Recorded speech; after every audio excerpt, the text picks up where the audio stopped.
le 22 juin 1969, en la basilique Saint-Pierre de Rome, Paul VI a procédé à la canonisation de Julie Billard, fondatrice de l'Institut des Sœurs de Notre-Dame de Namur.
Paul VI, au cours de l'homélie qu'il prononça à la cérémonie de canonisation, dit notamment « Nous avons, par une sentence définitive et solennelle, inscrit au nombre des saints la bienheureuse Julie Billard, fondatrice de la congrégation des Sœurs de Notre-Dame de Namur.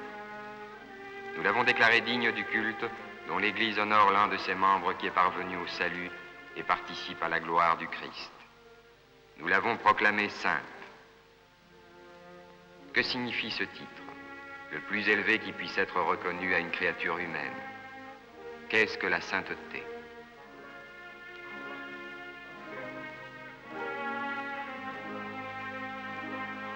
Elle est un drame d'amour entre Dieu et l'âme humaine.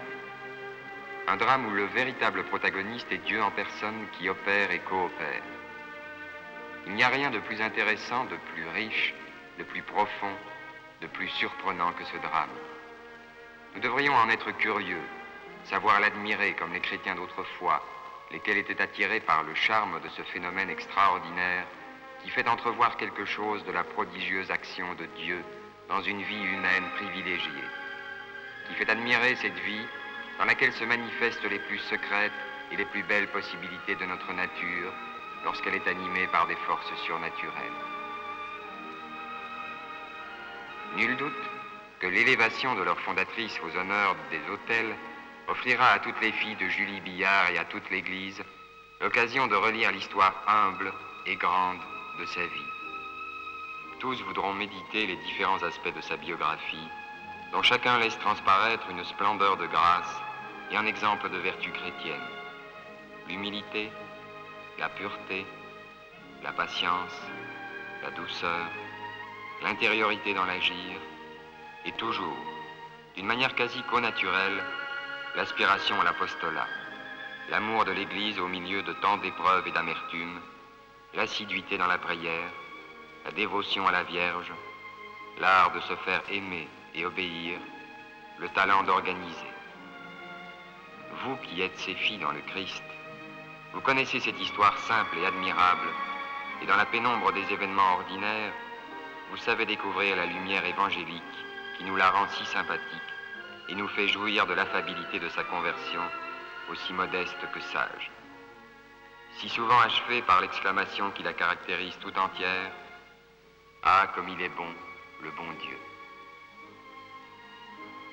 Si parmi tant de rayons de sainteté, nous devions en choisir un qui soit digne de se projeter sur vos familles religieuses pour en qualifier pour toujours l'esprit et le programme, nous arrêterions notre regard sur celui qui définit le but de sa fondation et semble lui avoir été congénital.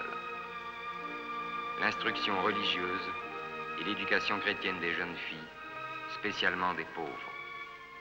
Cette activité exprimée chez elles sous des formes d'abord très humbles et par la suite toujours mieux préparées et développées, se greffe sur la vocation essentielle de l'Église, celle même du Christ, évangéliser les pauvres. Aussi aujourd'hui, tant d'errements idéologiques troublent la société des hommes, si tant de doctrines erronées ou incomplètes apportent la confusion dans notre culture, et si au milieu du peuple chrétien, les notions religieuses sont souvent trop rares, désordonnées et arbitraires, ou incertaines et branlantes, vous du moins, continuez votre sage mission d'enseigner l'authentique foi au Christ, celle que l'Église catholique enseigne et défend. Faites goûter aux jeunes les richesses de la vérité religieuse. Montrez-leur comment la foi dans son mystère même contient la lumière et comment son intégrité objective possède, comme innée, la vertu de s'appliquer aussi à la vie moderne et de la couronner. Grande mission en vérité. Que Sainte Julie vous aide à remplir fidèlement et vaillamment cette mission avec notre bénédiction apostolique.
Au Gesù de Rome, le lundi 23 juin, une messe était concélébrée avec son éminence le cardinal de Fürstenberg, préfet de la Sacrée Congrégation pour les Églises orientales.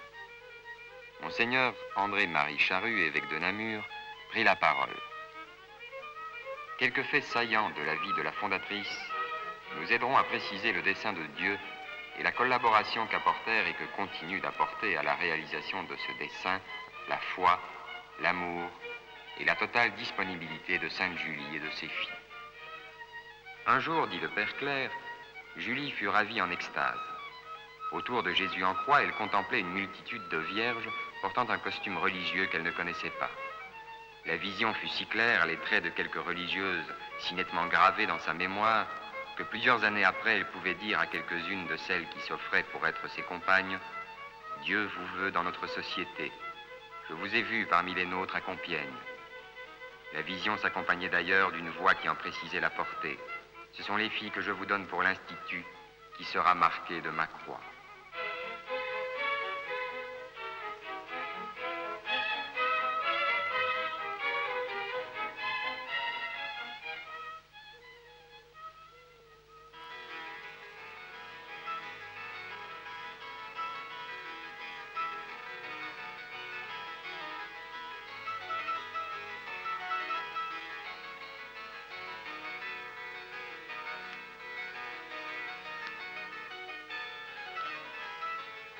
Une ornementation de bon goût se déploie de la rue du Mât à la maison natale de Julie Billard, au 148 de la rue de la Tôle.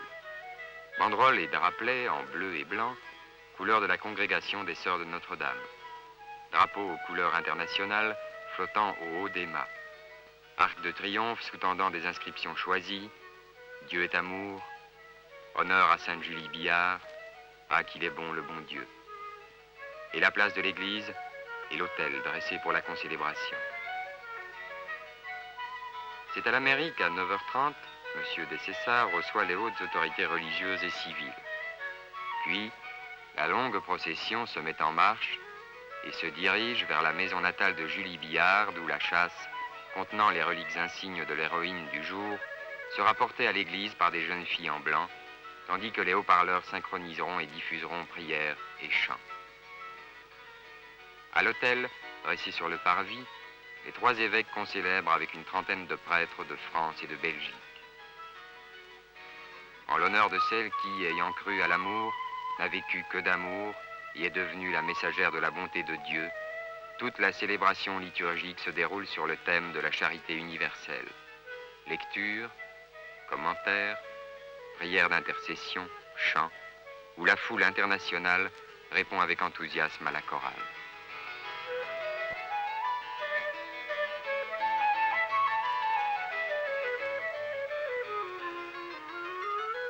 Monseigneur Maury, archevêque de Reims, commente l'universalité de l'action de Julie Billard. Il dit « Et puis, que nos préoccupations ne s'arrêtent pas à notre village, ne s'arrêtent pas à notre département, ne s'arrêtent pas à notre pays. Sainte Julie Billard n'a pas voulu rester uniquement dans son diocèse. Et si les circonstances l'ont amenée ailleurs, elle n'a pas voulu non plus rester uniquement en Belgique. Elle a envoyé ses filles partout. Quand j'étais nonce apostolique à Kinshasa, Congo, je les ai rencontrées, les sœurs de Notre-Dame, à Kisantu, à Popocabaka et ailleurs. Il faut que nous aussi, nous ayons le souci du tiers-monde, car c'est dans le tiers-monde que se fera le salut de la société. Ce n'est pas chez nous. Et par conséquent, il faut un cœur universel, puisque tous les hommes qui sont répandus sur la surface de la terre sont les enfants d'un même Dieu, et que tous ensemble, ils doivent travailler à la paix et au développement, dans l'amour fraternel et dans la justice.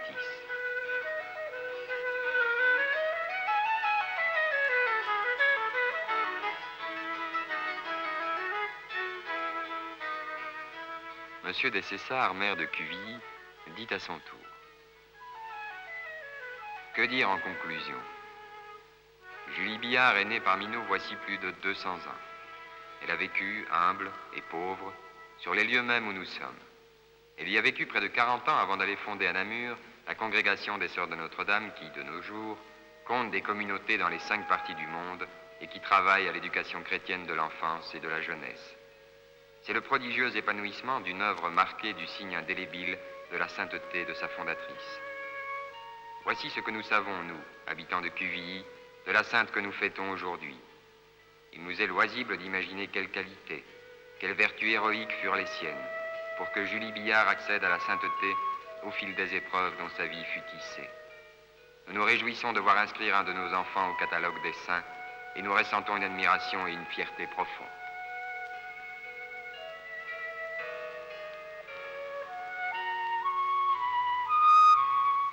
Monseigneur des Mazières, évêque de Beauvais, conclut.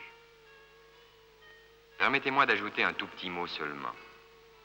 C'est que, me trouvant à Rome pour la canonisation de Julie Billard le 22 juin dernier, avec un groupe d'une 60aine de diocésains, ayant à côté de moi Monseigneur Caillot, l'archidiacre, ayant aussi à côté de moi le curé de Cuvilly, et non seulement l'actuel, mais les 2 anciens, je vous avoue qu'il y eut un moment où j'ai été très ému personnellement. Ce fut le moment de la messe où le Saint-Père nous transmit le baiser de paix. Ayant reçu de sa part, je voulais aujourd'hui vous le transmettre à tous, afin que nous nous aimions tous comme des frères, et qu'en nous voyant nous aimer ainsi, tous les gens puissent dire « Ah, qu'il est bon, le bon Dieu ».